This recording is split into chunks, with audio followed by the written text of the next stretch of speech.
So I'm almost to the Grand Canyon now. In fact, I'll be there later today. But look what I found along the way.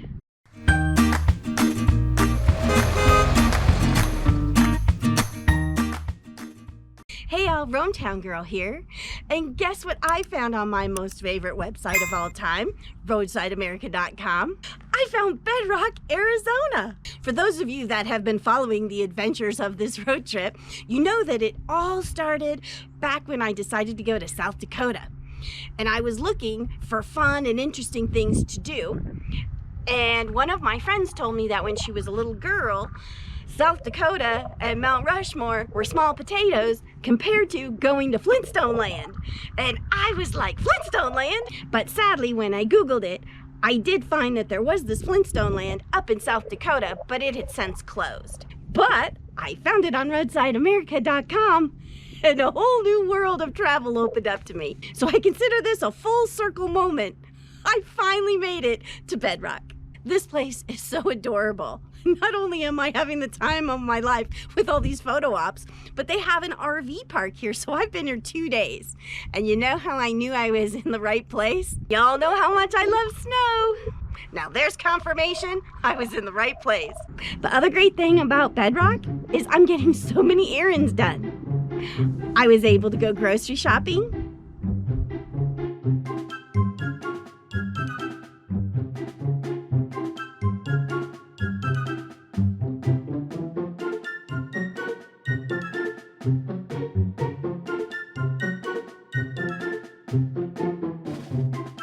I got my hair done.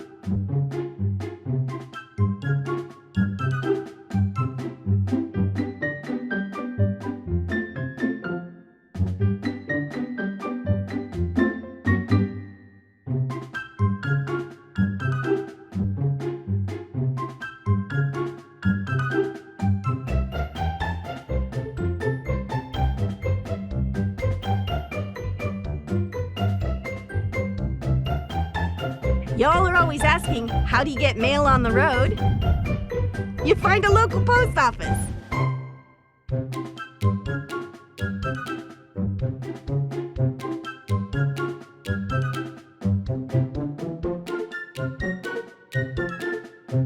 I have a tooth that's kind of sore, so I stopped in and saw the local dentist.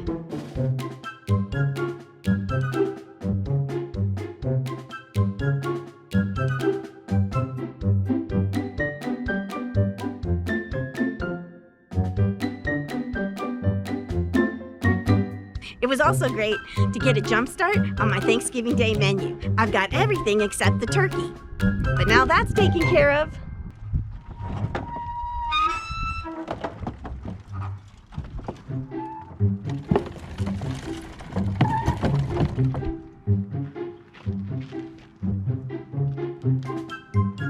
If you're thinking of checking this place out and staying a little longer, they have a very nice neighborhood.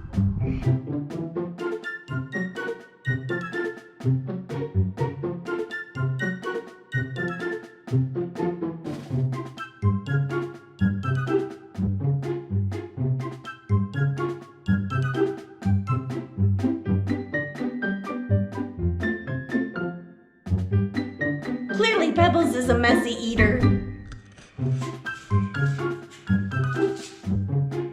You gotta love the carports.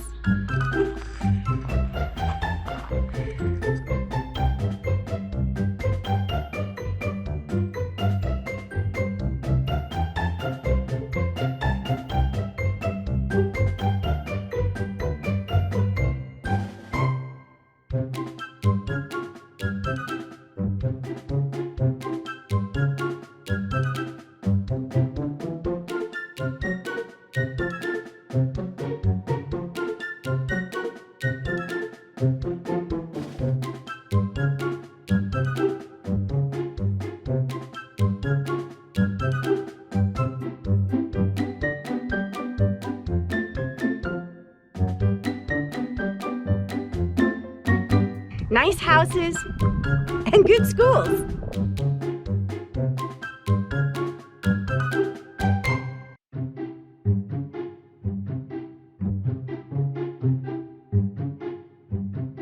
Look at the school bus.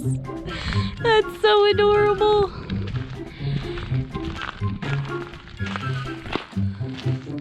And the crime rate is really low. Look, nobody in jail.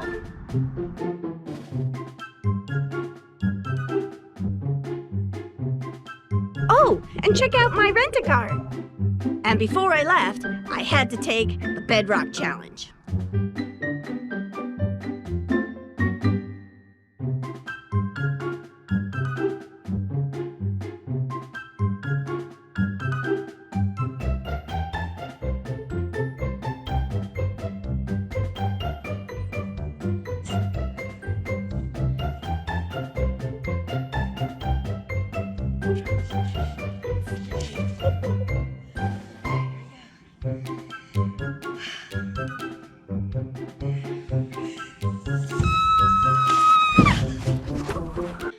I'm not kidding.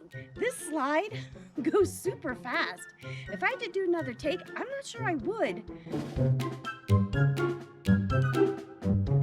But I can at least now honestly say I earned this hoodie. And I even got a chance to meet the owners, Deborah and Troy. They are lovely people. And I really wanted to hear the backstory about this place. How about you? And as promised, this is half of the ownership of this amazing place of Bedrock City and Raptor Ranch. And this is Troy. Hello. And I thought we'd do a little walk and talk and get the backstory on this place. So tell me, how long have you been the mayor of Bedrock City? The mayor of Bedrock. Since March 2019, actually April 2019. It's so adorable. And I heard a horrible rumor that at one point you were thinking of letting it go? You know, when we purchased the property, we did not get the rights to use the Flintstones name, so that's sort of a problem. And then in 2019, when we were refurbishing the property, we had so many people reaching out to us that wanted to come here, and they're coming up here, and we weren't even open, and they're jumping the fence and going around. And we kind of looked around and said, well, maybe we should reconsider that. If people still want to see it, then maybe it's worth you know, keeping and preserving. So we're just kind of fixing it up as we go, along with incorporating our raptors and birds of prey, and our campground and our glamping site. So I love the whole motif out even at the RV park. It's adorable. The infamous dinosaur slide here, which I did. I think you need to have people sign waivers for that. That thing goes fast. Oh my goodness. We actually we extended the tail by 4 feet to slow people down at the bottom. It didn't work. That came at the request of our insurance company. So I think most people actually come to a stop before they hit the end. But yeah, it's really popular with folks. They like to do it, go down the slide, and we just ask people not to do the Fred Flintstone thing where you try to go down the tail standing up. Oh my God, people try to do that. Yeah, but that never ends well. No, yeah. I went down normally, and I like, look, I think I did that. Oh, wow. Let me ask you a question. Did you go through the snake? No freaking way. Not go through the snake? I've never gone. I've never gone through the snake. It's long. I don't think I'd be comfortable going all the way. I was thinking like maybe like my dogs go through there, but they probably wouldn't do it either. We brought in the Gotosauruses over there. Yes, we saw like those. Hello, Gotosaurus. We build them as half goat, half dinosaur. That's my story, and I'm sticking to it. I love the concept. Yeah, I've been getting a lot of Gotosaurus heads out of my shoes. Oh my goodness, we had so much rain this season. Yeah, they've just gone crazy. And so I personally love the Bedrock City part. But I did get that there's that whole dinosaur bird of prey section, and I have the feeling that's more your passion, huh? All the partners here are either falconers or they're married to a falconer. So we're all passionate about birds of prey. We hunt with them, and then the dinosaurs just kind of go right along with.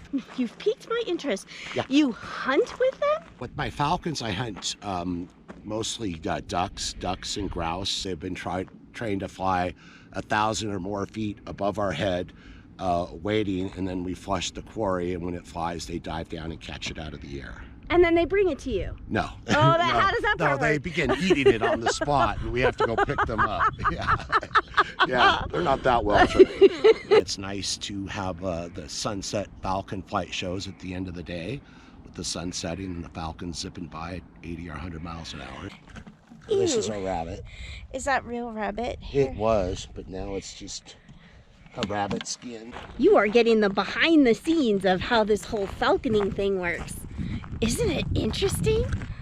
We're gonna hide the rabbit for Hawkeye to catch.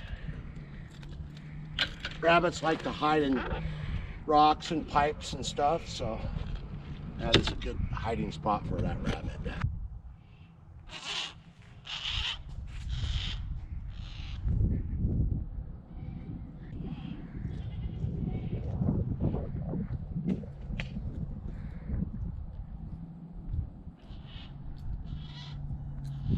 Just looking for his rabbit.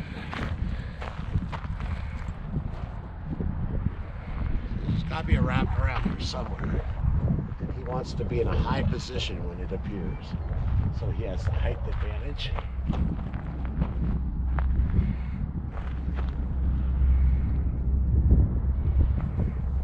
And the rabbit's going to run this way. He's going to catch it right. Okay, I'm ready, I think.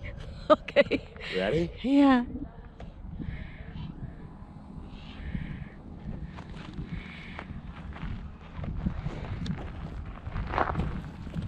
Well, that was a flying rabbit.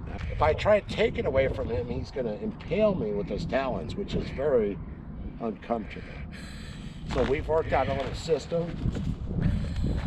It's called the barter system. And I just have to trade him something for the rabbit rather than taking it.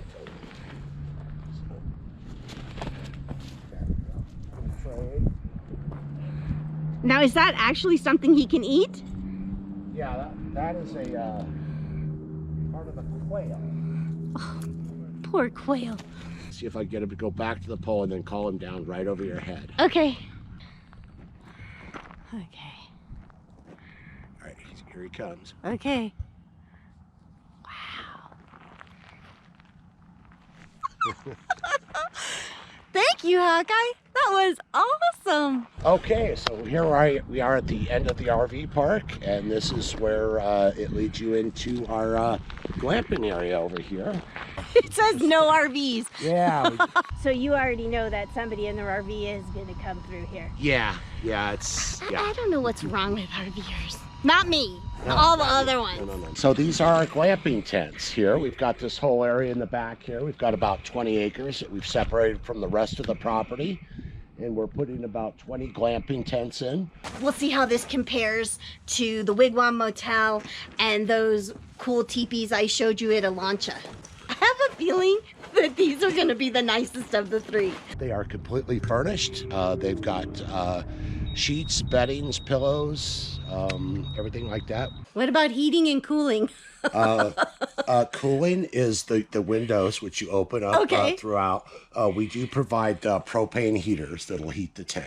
We've got a chuck wagon that we can bring out for an additional fee, and you can actually bring the chuck wagon out and cook an entire meal on the chuck wagon at your site. You can order a pizza and we can deliver it right to your site too. So, I like that. Whatever you want. When do you think that they will be ready and available for glampers? In May. Really? Of 2023? Yeah. So is Bedrock City open year round? It is. It is. Because we got snow the other night, Yeah, which we was got a little awesome. bit, yeah. And you were telling me you purposely picked this area because of its proximity to the national park. Yeah, to the Grand Canyon. What do you know about the original owner? Like, how did this? So, what do you know? What, as I understand it, the original owner had worked in South Dakota on the one there, and he came down to build this one as a contractor, and then somehow wound up owning the entire thing. So the owner was the builder, and it was built in '72, and it was a husband and wife, and then the husband, he passed away about 20 years ago, and then the wife retained it and ran it for a number of years until she was just finally ready to to retire, and that is who we bought the property from. That's so neat that he worked on the one that I wanted to go to originally that doesn't exist anymore. Yeah. In South Dakota. Do you know what his name was, or? His name was Hootie Speckles. Hootie? Yeah. Hootie Speckles. Yeah. Well, thank you, Troy. You totally made my weekend. I just thoroughly was tickled to come and talk about the photo ops. Oh my God, amazing.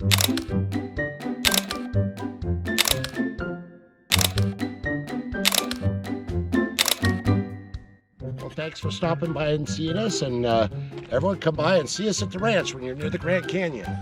Well, I hope you've had as much fun here as I have at Bedrock City and Raptor Ranch, here just outside the Grand Canyon in Williams. And who knew we were gonna get all those cool extras? Wow. All right, get ready. Next stop, Grand Canyon. See you next time.